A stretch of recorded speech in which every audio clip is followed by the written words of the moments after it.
Interior, Lee's office, day.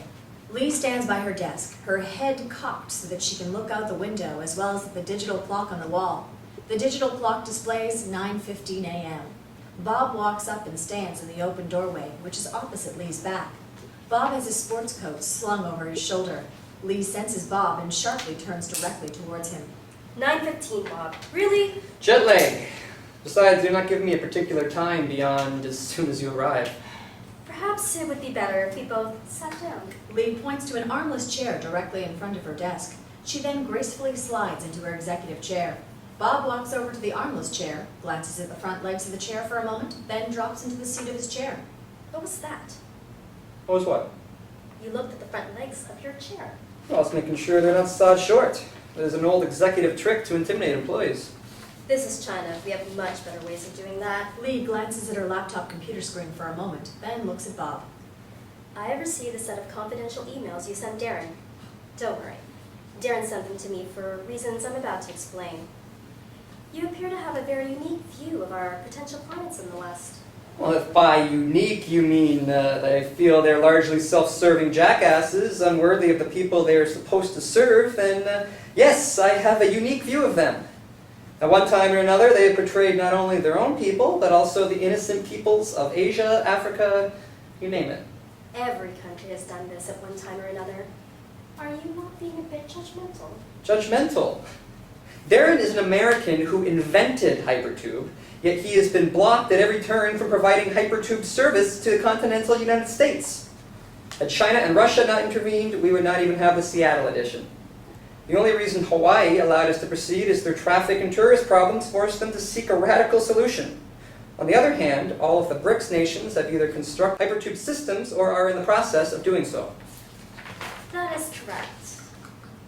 If you had listened to my briefing yesterday, you would know how much progress we've made. India and Brazil are only months away from completing their first routes, and South Africa's first route will be in line within 2 years. However, the dengue fever epidemic has slowed progress in Lesotho, Free State, and KwaZulu-Natal. Who do you think collected the research for your presentation? Lee pauses to take a breath before speaking. You are correct, as is your assessment of the challenges we face in the West. That is why you are here. Certainly you are not a diplomat. No, Lee, I am not. I sit at home doing research, concocting schemes, writing letters and press releases, reading about new technologies to improve Hypertube service and to make it more profitable and affordable.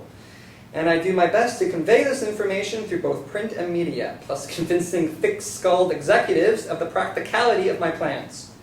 I leave diplomacy to people who prefer making nice with fools and scoundrels to actually getting things done. I believe both are important, Bob. The most popular game in the US is poker. In Europe, especially Russia, it is chess. In China, however, the most popular game is Go. There are only a few hundred possible winning hands in poker, thousands of possible winning moves in chess, and a nearly infinite higher number of winning moves in Go. However, unlike poker and chess, where the purpose is to eliminate the other players, the purpose in Go is to coexist, but with the winner at a higher level of well-being. That is my intention, whether or not that is the intention of the People's Republic of China. Do you believe me? Only until you give me a reason not to, Lee. Lee rises from her executive chair, walks around her desk, and stops a foot in front and slightly to the left of Bob. Good. I'm glad we understand each other.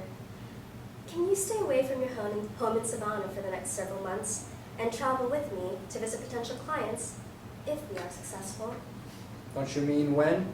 I say when to myself, but you seem to prefer candor. Yes, I believe I can tear myself away from Savannah that long. I will need some clothes. Use your Hypertube credit card. Just do not abuse it. I saw to it that you receive a clothing allowance. Darren told me about how you dress, and I see he was correct. For now, your taste in clothes is acceptable, as you will be spending most of your time here. However, before we leave for London, I will help you pick out appropriate attire. London? Yes, the Bank of England has arranged a meeting with representatives from the International Monetary Fund, the Bank of International Settlements, the Vatican Bank, and investors from the European Union. We are going to convince them to build a hypertube system connecting Western Europe with Eastern Europe.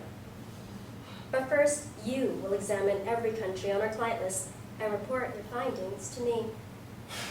I do have one question. What happened to the 48 hours tops there and said I would be here? Lee smiles wickedly. Oh, that. 48 hours was all Darren thought you would last before I fired you.